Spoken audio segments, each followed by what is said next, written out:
Please have a seat, guys. We're going to get started here. Well, thank you all so much. I'm actually going to get this mic to you. Great. And I'm going to get the yellow mic. So, first and foremost, before we get started today, thank you. First, I want to say thank you to each of you for being with us today. But I have just a quick couple things. Number one, what has happened in this county over the last few days when it comes to the flooding? It's a tragedy. It's been something to watch your hometown and your home county and see those things happen. But I can tell you one of the things that has been amazing to watch has been the generosity of people. Asking us, asking the county, asking our cities, asking our neighbors, what do they need? What do they want?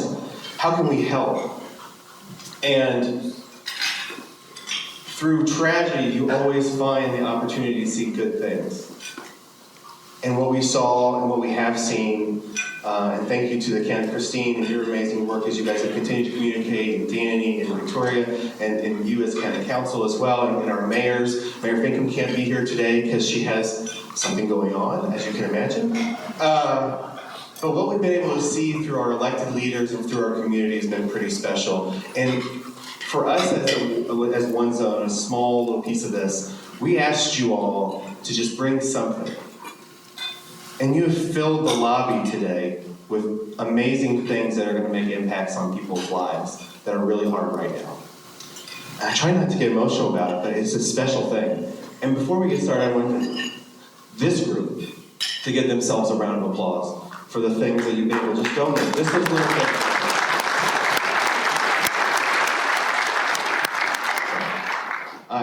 I wanted to make sure that we addressed that, so I apologize, but thank you to the four of you for letting me real quickly. So, our conversation today, we're going to talk about really three key areas. We're going to talk about, with each of you, your story. We're going to talk about your vision, and then we're going to talk about your leadership. And for today, while all of us would love to be here until 4 or 5 o'clock, we're going to make sure we at least keep it to 2 or 3 minutes for each question. But I want to first and foremost say thank you to the four of you for raising your hand and saying you run for office. It's not an easy thing to do, but it's a very, very rewarding thing, as you've probably been across the state over the last few months, probably last year. And I just want to say thank you. So with that, I'm actually going to start our conversation around question number one. And Greg, we're going to start with you. Greg, question one is, every leadership journey begins somewhere. What experience or defining moment most influenced the person you are today and ultimately led you to seek the office of Secretary of State? Yeah, thanks for the question. I'll keep this to the Secretary of State, because I think the second question will be personal a little bit more. But I won the office of the mayor of Indianapolis in late 2007. And at that point in time, I led a major city in the United States.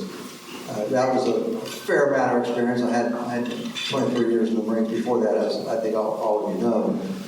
But being able to do what we did there in the city of Indianapolis, where we took office during the Great Recession, which was very difficult to manage right out the bat. But you saw that we had massive improvements in the infrastructure, underground and above ground. We brought the Super Bowl in. We improved processes through Six Sigma and other ways of doing things. So I had a lot of experience and had to work with local, state, and federal officials to accomplish all those things. It was a great journey, to be frank with you, and I had a lot of good people around me all the time. And I do think one of the absolutely the best thing that we did when I was in office is we created a new generation of leadership. And if you see where my team is right now, all across central Indiana and all across the state, and what they're doing right now, being the head of several organizations and the head of several private companies, I think you might agree with that statement that we had great leadership within the administration at all times. But accomplishing all those great things that we did in the city of Indianapolis was a team effort, but we had to do it across local, state, and federal governments, municipalities, and I think that was very important. So I think that's the experience that I'll bring to this office.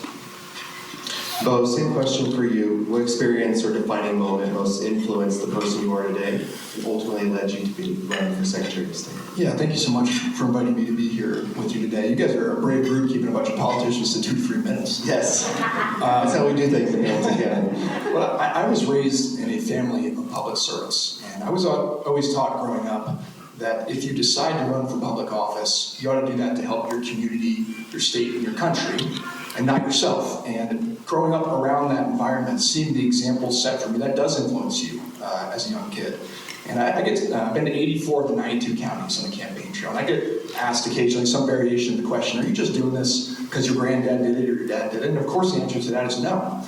But growing up and seeing the example that they're able to set and the impact that they're able to have on their state and their country that affects you. My granddad, for example, authored the 26th Amendment to the Constitution, which lowered the voting age from 21 to 18 at a time in our country where young losers were fighting and dying in a war in Vietnam. They didn't have a right to vote on whether that war continued or not. My dad instituted the 21st Century Scholars Program, which is a program that's allowed hundreds of thousands of kids all throughout our state to obtain a college degree with zero debt and go on to lead fulfilling, amazing lives. So growing up, you see the impact firsthand that they're able to have in their community, in this state. This country has given me so much. I feel an obligation to give back. That's why I joined the Marine Corps. That's why I worked in the public interest in the federal courts as an attorney, and that's why I'm seeking this office. Max, same question for you. When it comes to what experience or defining moment most influenced the person you are today and ultimately led you to seek the office of Secretary of State? Well, first, thanks for having us out here. I appreciate this. It's a great crowd, and I've been to a lot of your OneZone events over the years. It's always good, and so being on this side looking out is a little bit different. I'm not going to lie, but I'm very happy to be here, so thank you. And I would say the one-word answer for me is family. But it's really a two-part. So one, growing up as one of 8 kids, we didn't have a lot, but I could look at my parents, my mom and my dad, providing that leadership in the household where I didn't know we didn't have a lot growing up, because they did everything that they could just to help us get that good experience growing up and show the leadership what it means to lead a family well. I grew up in a Christian household where they showed the importance of having a strong worldview and really not letting anything get in the way of that, to lead with your true intentions. And then the second part of that is, I'm feeding a family of 6 here in Indiana, right? I've got 4 kids. We go 10, 8, 6, and 3. We live in Cicero, not too far from here. And it really changes your worldview when you've got a family where you say, I'm not invested in this for, right now. It's not a stepping stone. It's not a retirement thing. It is, I'm invested here because I want the next 50 years of Indiana to continue being strong. I want the next 100 years of Indiana to be strong because I want my kids, I want my grandkids to pick this state, to stay here because they love it, and I'm invested in it. So the experience of family really on both sides being poured into me, and then also leading well in my family. I want to make sure that we really grow on the strength that we have here in Indiana. Well, same question for you. What experience or defining moment most influenced the person you are today and ultimately led you to seek the office of Secretary of State? Thank you again for having me. It's a great opportunity to be able to speak to the members of the OneZone. So I didn't have one lightning bolt moment, but I had 50 years of watching my father be a servant for his community. So when I was very young, both of my parents were first responders. They then became leaders in their own community. My dad went on to be a fire chief and just retired a few years ago. So I see that level of service, and as a volunteer, none of his work was paid, but the work that he did was so important for hundreds of people in our small community in Montgomery County. And that heart of service is what I was instilled with when I was growing up.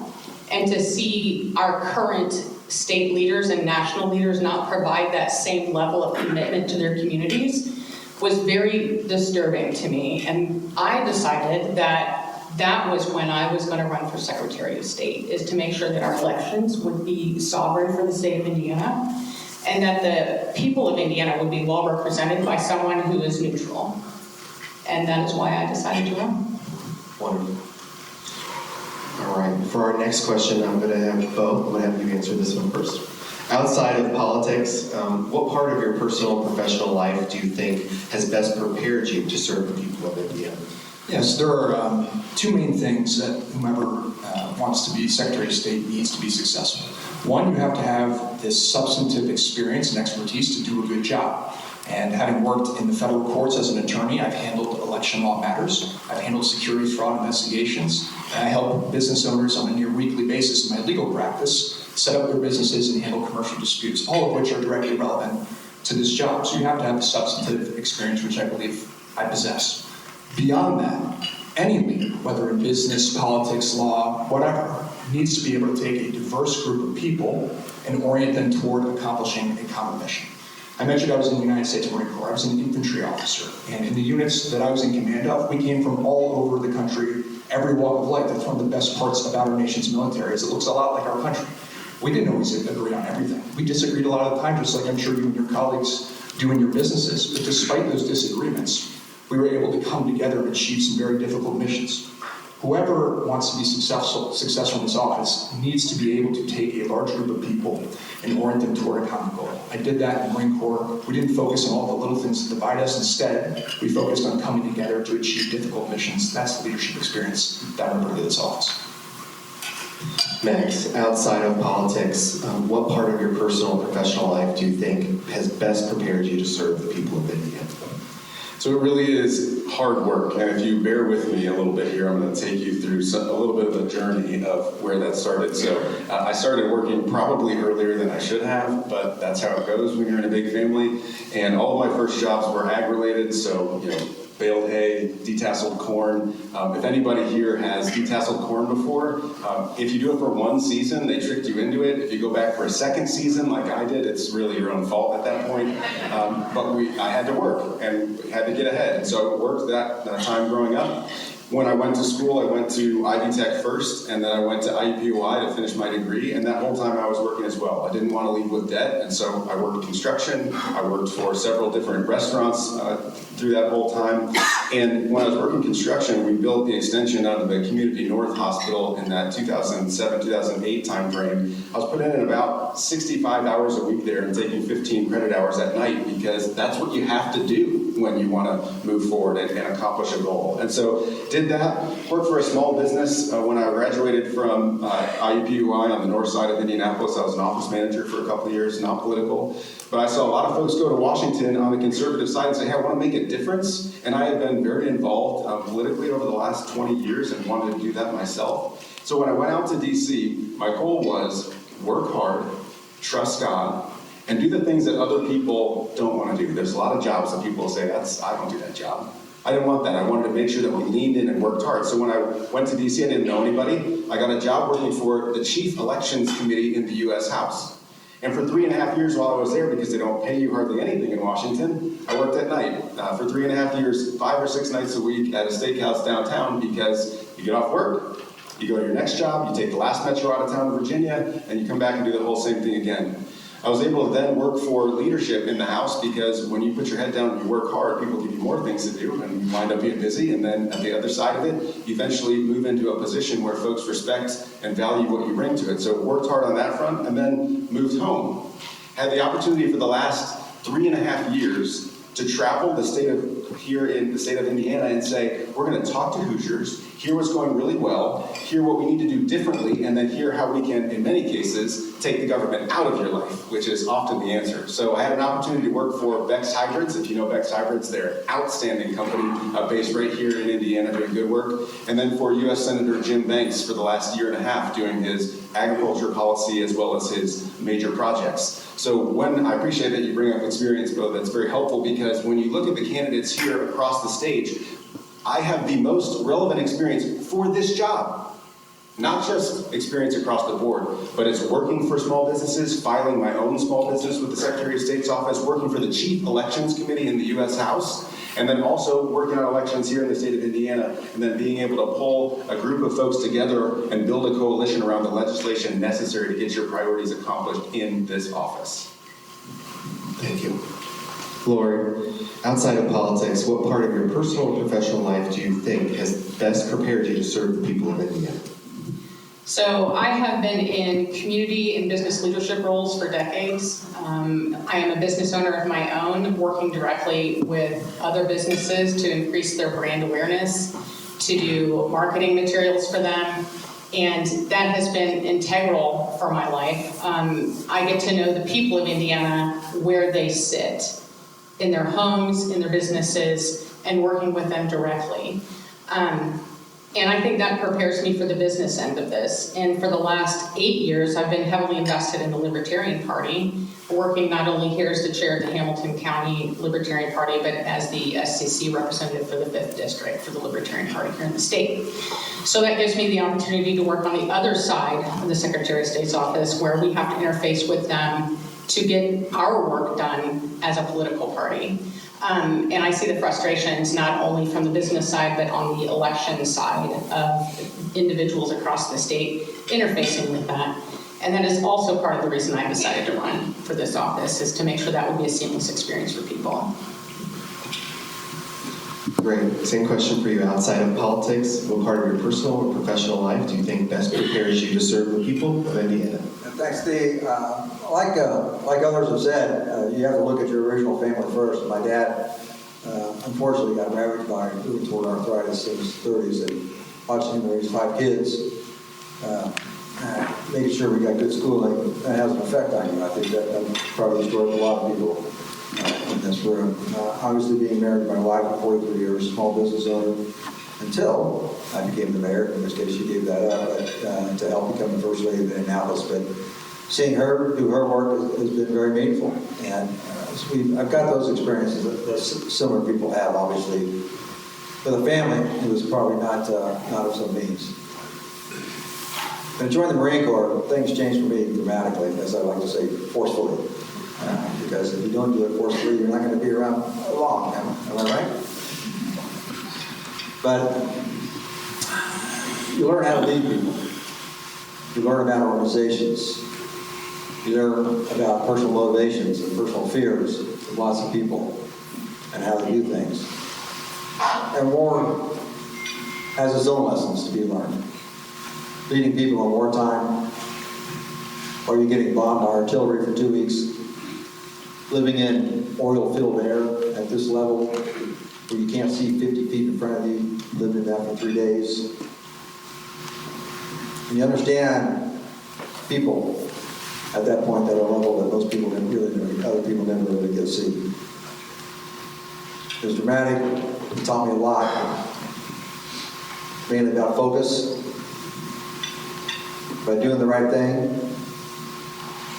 about being steady, about being stable when things don't look so good.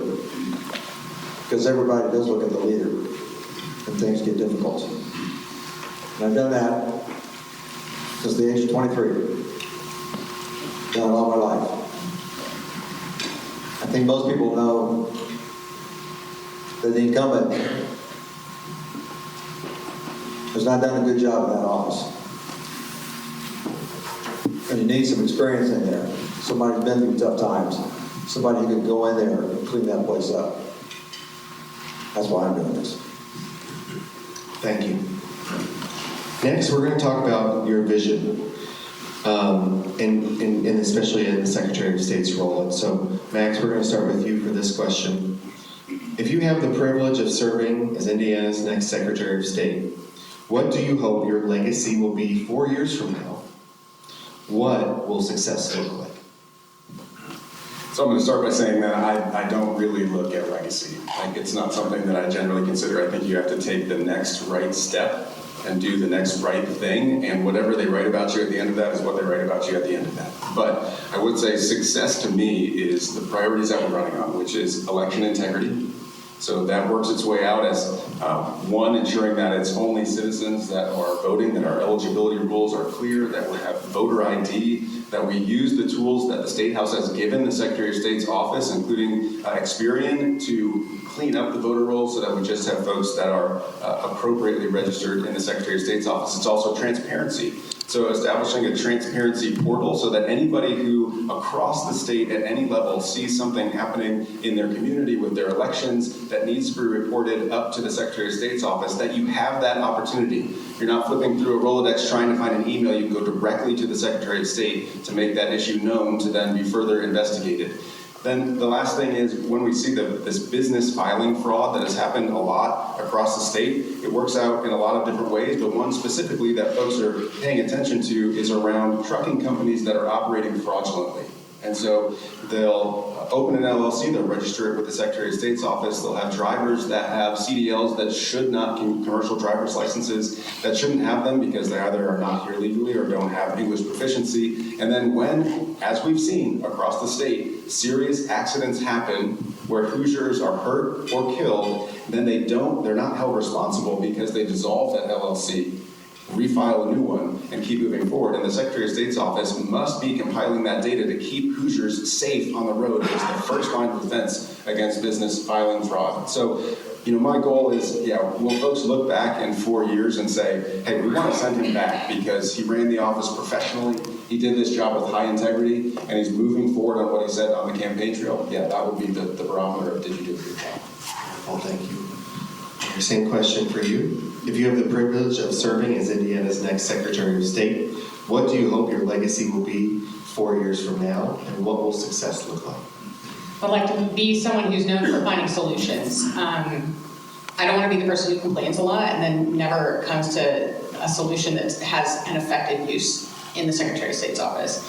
And one of the things that over the year and a half that I've been campaigning for this job, every single person I've talked to talks about the website interface. And I think success for me would be able to say, all right, we've modernized this website that looks like it's been built in the mid-2000s.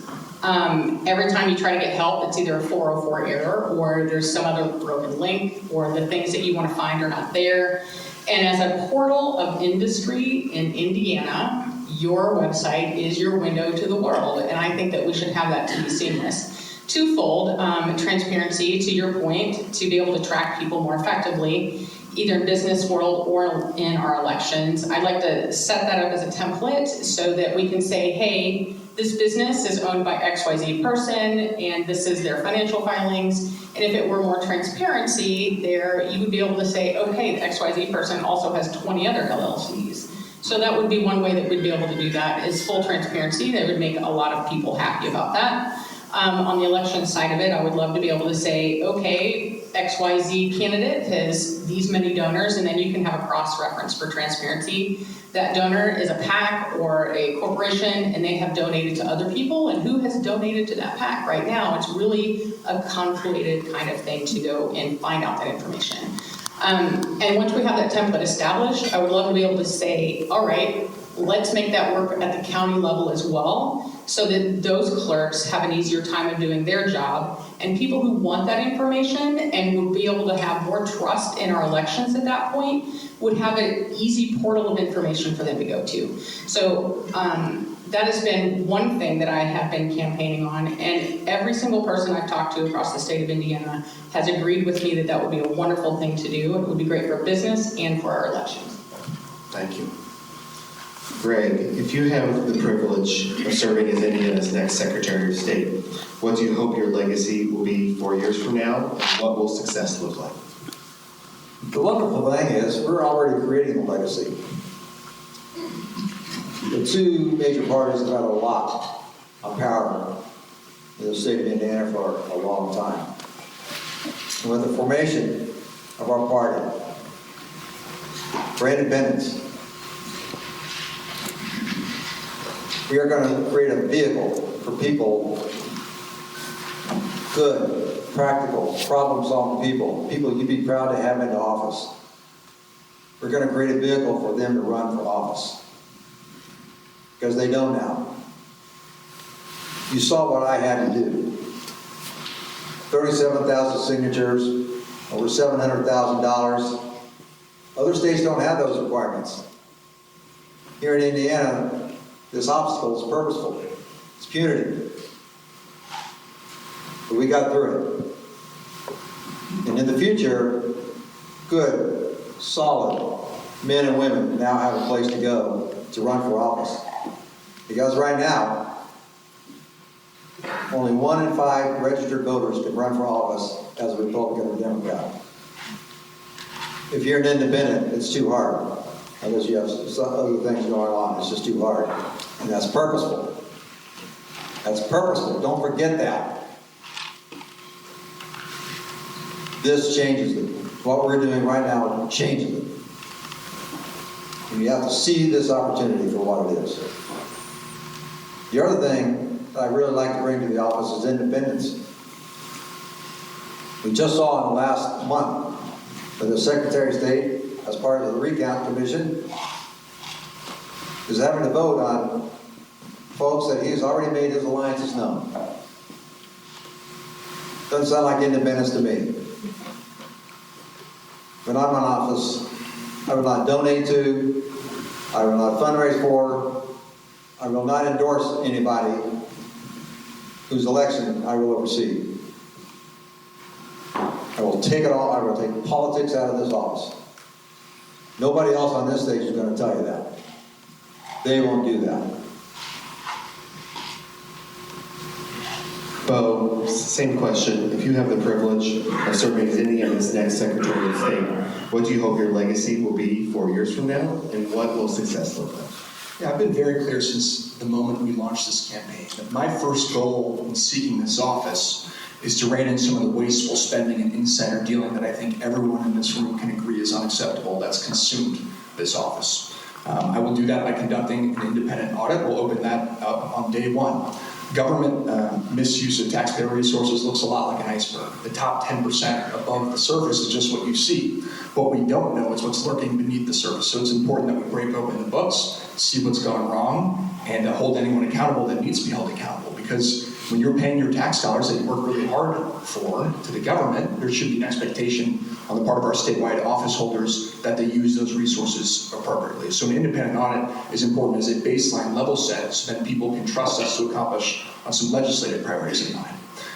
Unfortunately, here in Indiana, we rank toward the bottom, if not last, in a lot of years in voter participation. That's unacceptable. It's my belief that our country, our state, is at its best when there are more voices who are eligible participating in our democratic process. The marketplace of ideas is more robust, we're having more debate, and that produces better outcomes. So we can be doing some common sense things in with the help of the state legislature to increase our participation.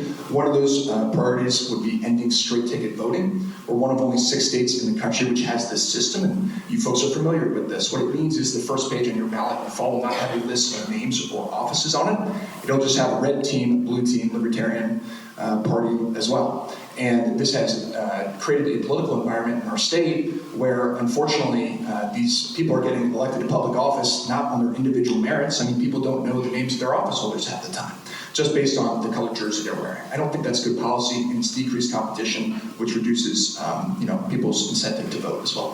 Thank you. Lori, this question will be for you.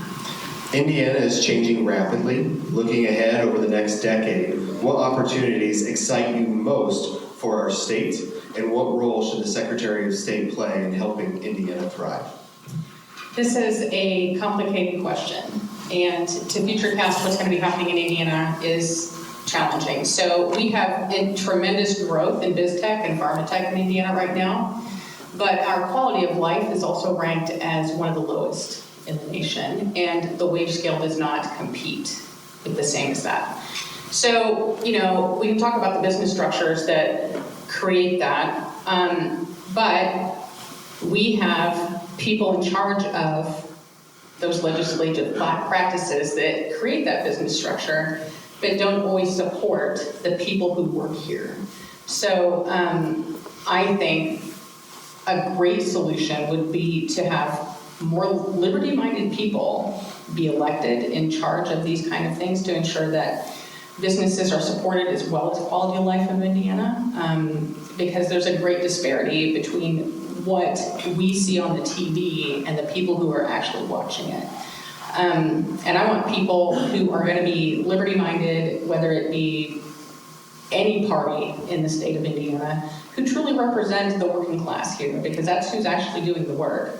And I think there's got to be some sort of solution for that. And our current leadership structure, they're the ones directly responsible for that. So the last 20 years has been a supermajority for the Republican Party. And they're going to have to look in the mirror and decide, can I fix that? And if not, who can? And I'd like to say it's going to be libertarians like myself. Thank you. Greg, same question. Indiana is changing rapidly. Looking ahead over the next decade, what opportunities excite you most for our state, and what role should the Secretary of State play in helping Indiana thrive? The most exciting opportunity is opening up the voting system in the state of Indiana. As I said, 1 in 5 registered voters could vote that way that I talked about. Both major parties went closed primaries. That means they want the taxpayer all throughout the state of Indiana to pay for their little 10% exclusive club. And as we all know, 95% of the legislature was decided by 10% of the people just a couple months ago. 95% of the legislature was decided by 10% of the people in May. That has to change. We do not have competitive elections in November. That's what's led to so many of the issues, the arrogance that's been going on in our government, that's been happening. And it's really obvious. That's the opportunity we really need as we go forward. In Indiana, 41% of the people see themselves as independents, 29% as Republicans, 21% as Democrats. When an independent goes into that voting booth, by choice, does he or she have? We can change all that. We can change all that. And if we do that, then the level of toxicity that's present today, the heated rhetoric, is going to come down. If there's competition in November, which there is not now, there's competition in November, the toxicity is coming down very quickly. And this is the moment that has to be done. That's the opportunity I see for the state of Indiana. Thank you. Bo, same question. Indiana is changing rapidly. Looking ahead over the next decade, what opportunities excite you most for our state, and what role should the Secretary of State play in helping Indiana thrive? Yeah, one of my favorite things that I get to do on the campaign trail is going to some of our fantastic colleges and universities all throughout our state. And I always make a point when I meet with student groups to ask, by a show of hands, how many people are planning to stay in our state after you graduate? And it's unfortunate that I see increasingly smaller amounts of people raise their hands. We have great colleges and universities in our state, some of the best in the world. We have the best and the brightest students in the world right here in Indiana. So I think policymakers from both parties need to reckon with the problem that we have in retaining that talent and keeping those people here. And you ask, how is the Secretary of State going to help with that issue that we're confronting?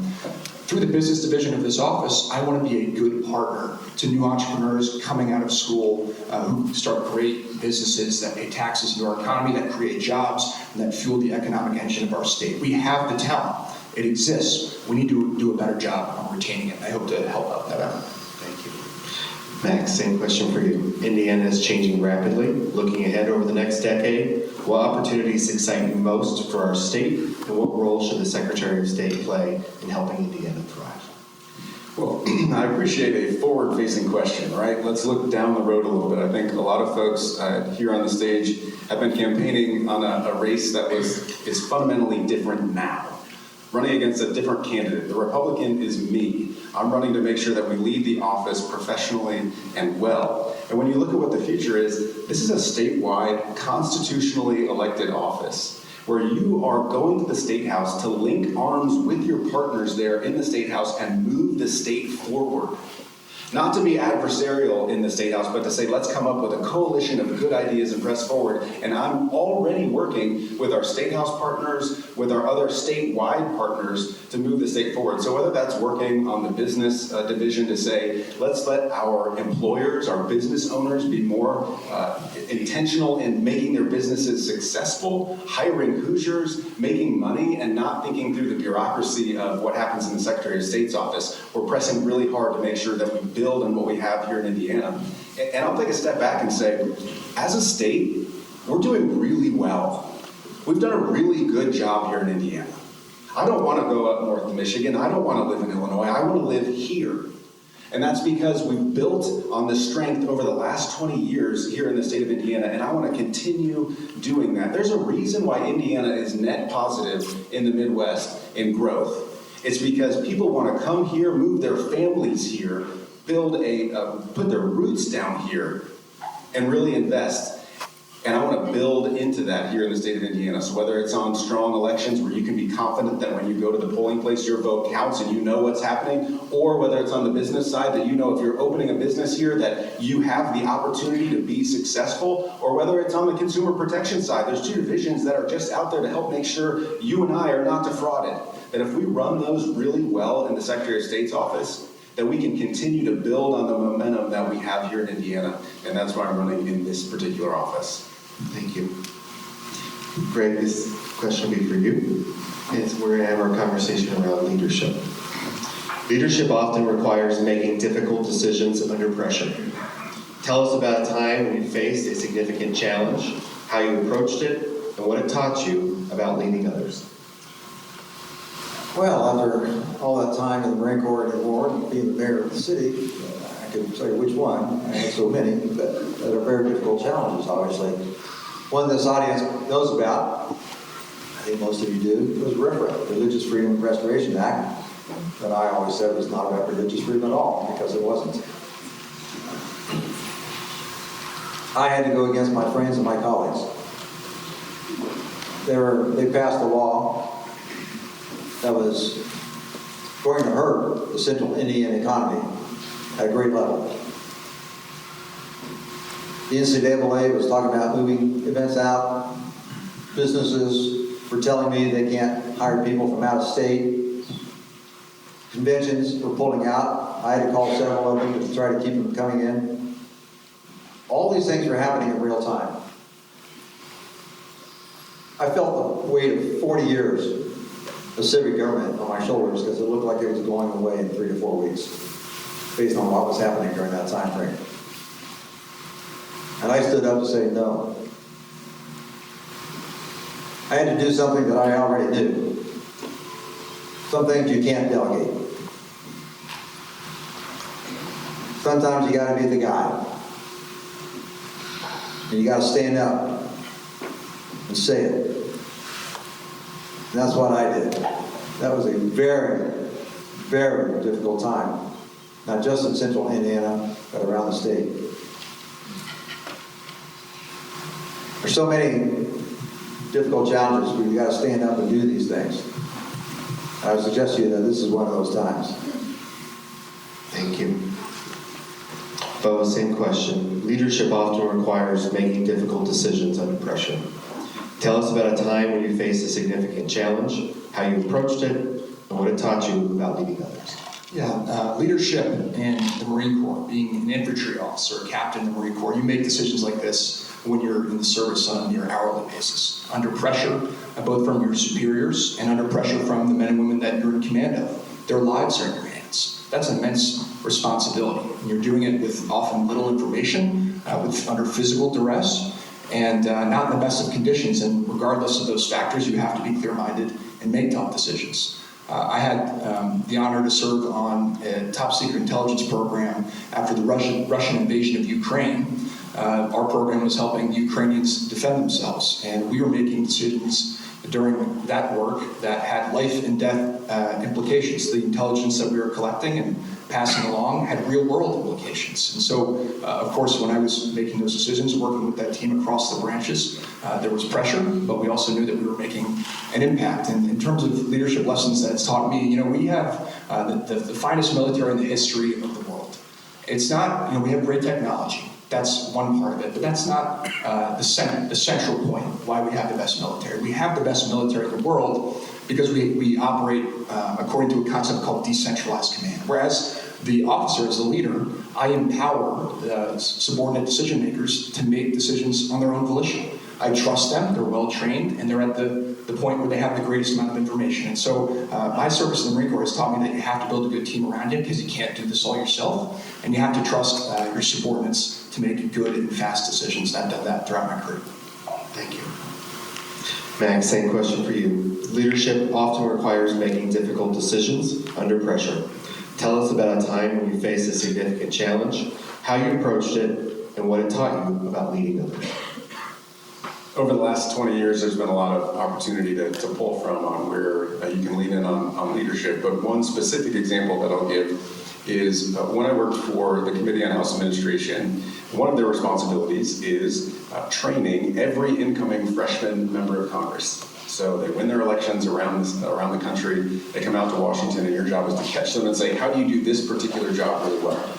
So I had worked on one cycle of helping to train folks, and my immediate boss, his father unfortunately became very ill and had to step away from the committee for an extended period. And so it was up to me to step forward and build the entire curriculum for the program, 2-week program across the country of all of our elected officials that were coming out to Washington. It's how do you run an office? How do you hire your staff? How do you communicate with your constituents? What does the political side look like? How do you open your own, essentially, small business of running a political office?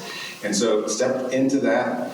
It was very, very extensive work, but led well with our team, stepped into it and said, we're going to work hard and make sure that we get this accomplished in the U.S. House of Representatives. And the things that it taught me, one, is that you always have to approach leadership with a level head. You cannot act emotionally. I've learned that from a number of folks. I work for the speaker as well, and that was one of the things that he very much pressed, is that you do not make decisions when you're emotional. But two, it's that you work hard, and then when you're working hard and the folks around you see that, they will lean into the mission as well. But also the understanding that you have to delegate a lot of this and trust the team that you have built to run well, even when you can't lead every piece of it. So leadership is understanding when you can hand something to the team that you've built, and they can go execute. And I've been on both the leadership side, handing it off, and on the side where leadership has told me, Max, you're leading this division, go execute. And I know my mission there, and so you have to lead and delegate well. Wonderful, thank you. Lori, same question for you. Leadership often requires making difficult decisions under pressure. Tell us about a time when you faced a significant challenge, how you approached it, and what it taught you about leading others. Right, so, I've got 30 years to pull from too, as far as experience in leadership. I can go back to my time as a creative services manager for a small newspaper in Montgomery County, owning my own business. But I think a more recent example is going to be from this building in this room that we're sitting in right here today. So I had stepped up to be the chair of the committee for the Libertarian Party State Convention. And we declared that in 2020. And if you remember something that was happening then, it was called COVID. And in 2021 is when this would happen in that spring. And we had thought, oh, surely this will be done by then. And in fact, it was not. So normally we would have an in-person convention. And if you remember, Fisher's had its own health department. And they were very staunchly against in-person things. So we had to jump through a lot of hurdles there. Working with a group of people trying to coordinate not only like the meals that you had served here today, but just getting the clearances to have that. Nobody knew what COVID was or how it was going to be expanded upon or who was contagious. So we had to pivot. We still had in-person. We did get that done, but a lot of people were not comfortable coming in person. So that March, we had decided we would offer remote attendees. And for anybody who's in a political spectrum, credentialing and authenticity is very important, so we had to find a way to do that. And then we had remote and digital voting that was also credentialed, tied to the credential of that. So we had to pivot to make sure that was a groundbreaking kind of pivotal thing. Now, that was one of the first times that a political party in Indiana had done that. The Republicans did it again later that summer. And what it taught me about leadership is that ideas are valuable. You allow people to be competent, do the work that they're supposed to do. You can't be in charge of every single detail. And you have to rely on your team to do the work that you expect them to do. You don't give them a pass either. So you hold them accountable. And I think that's true in every aspect of leadership, is you have people on your team for a reason. Allow them to do their very best work. Wonderful. Thank you. Bo, for our last question around leadership. Every leader leaves a lasting impression. What 3 leadership qualities do you hope people would use to describe you after your time in public service? Yeah, I would hope first and foremost people would know me as an honest man, someone who is willing to tell the truth and do the right thing even when it's not politically expedient or easy. Second, I hope people would see that I did my best to be effective. Politics for me is not an academic exercise. It's about how do we accomplish common sense solutions for working people, reaching out, acting in a bipartisan manner, and getting things done. It's not academic, so effective. And then the third is open-minded, not letting partisan kind of ideology cloud your judgment, being willing to work with people across the aisle and deliver common sense solutions for people. Wonderful, thank you. Max, every leader leaves a lasting impression. What 3 leadership qualities do you hope people would use to describe you after your time in public service? Number one is that he honored God. I think that's the most important thing in my life, that if he led in a way where when I was done, they said he led in a way that honored God, I would appreciate that as the number one priority. The second one is that he led with humility, that you can lead and give servant leadership in a way where folks respect you, respect the office, and want to work with you and want to work for you and alongside you because they know that you're willing to put in the work even when it's something that other folks don't want to do. And then I think that the third thing is that you have boldness. And it comes back to the legacy question. It's that you step forward, that you execute on what you have to as the next right step, no matter if someone's going to say, I like you for that or I don't like you for that. You have to have boldness to execute well on the next right step. And if folks remember me for those 3 things, I would be more than grateful and think it was a job well done. Wonderful, thank you. For every leader leaves a lasting impression. What 3 leadership qualities do you hope people would use to describe you after your time in public service? So, I would like to say that I'm a visionary. I like to find solutions that have long-lasting results. I would also like to think that people think I'm an advocate for people who don't always have the loudest voices in the room, because there's a lot of them who have a valuable presence, but they are not always heard because there's louder people talking over them. And then I'm also very resourceful, and I've had to be from a very young age. And I would like to think that people would understand that I'm going to take that value into every opportunity to make the most with less. And Greg, every leader leaves a lasting impression. What 3 leadership qualities do you hope people would use to describe you after your time in public service? First and foremost, integrity.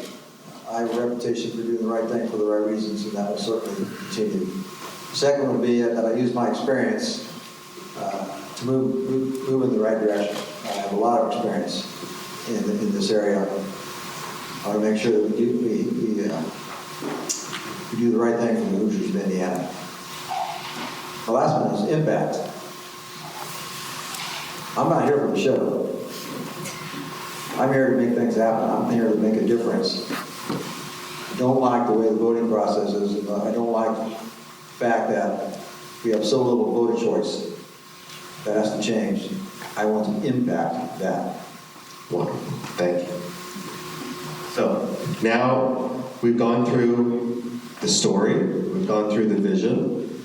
My slides are, of course, working, I think. There we go. And we've gone through leadership. And I only have 2 more questions, and then we're done for the day. Sound good? Number 1, it's the most important one. Max, you can go first. I've watched all your social media. You all are going to the fair.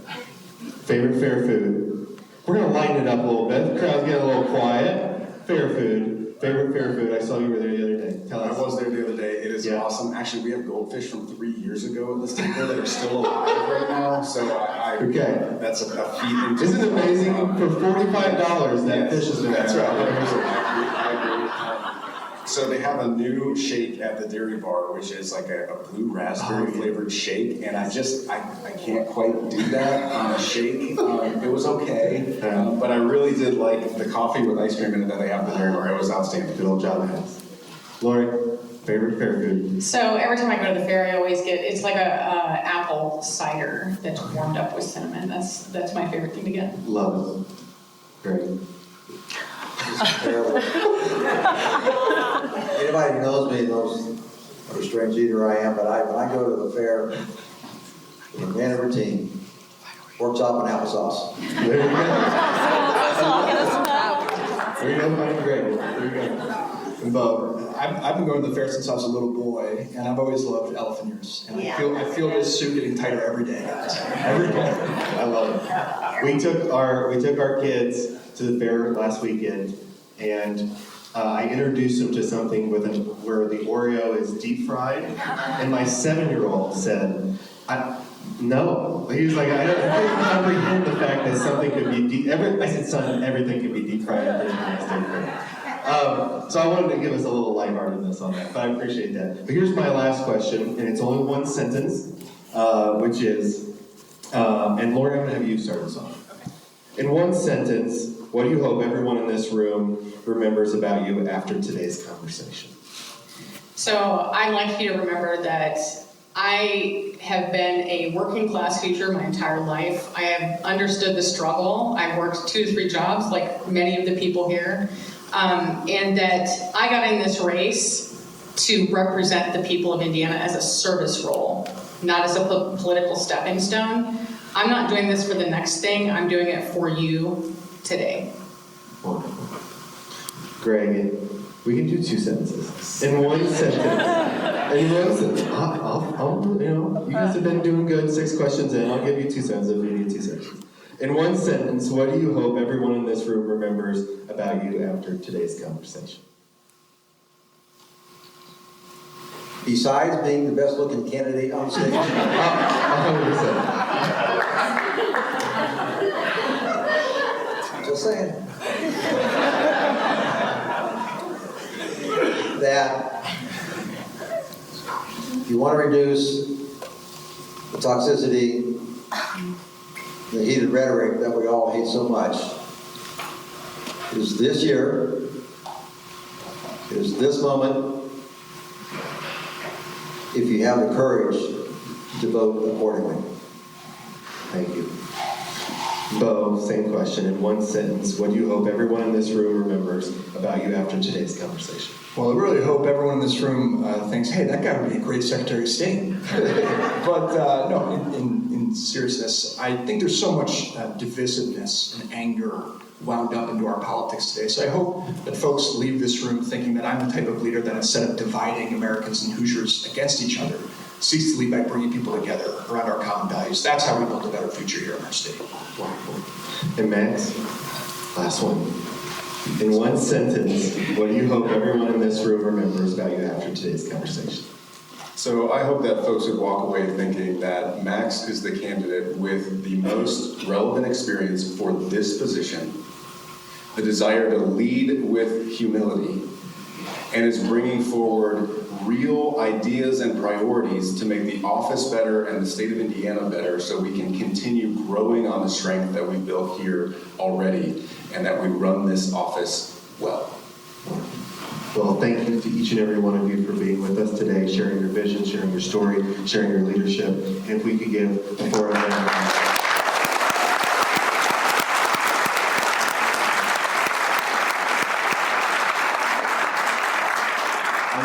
It wouldn't be a chamber event if I didn't tell you about more chamber things, right? So first and foremost, I want to thank Bondry Consulting. Thank you, Oscar, your amazing team. Every time that we ask for Oscar and his team to step up, when we have these crazy ideas and concepts, Oscar is always like, all right, Jack, I trust you, here we go. And Oscar, thank you so much to Bondry Consulting and their team. If we could give Bondry a round of applause. Also, thank you to my amazing team in the back. These things just don't happen. You don't just get 2 options of meat. You don't get, where you sit, and we don't just serve chamber chicken here at OneZone. But there are a variety of opportunities that my team, each and every day, I'm not kidding, whether it's a 50-person coffee or a 300, 400-person lunch, my team goes far and exceeds that, and that's why we're Indiana Chamber of the Year. And it's because of the wonderful women that are in the back each and every day. If we give them a round of applause.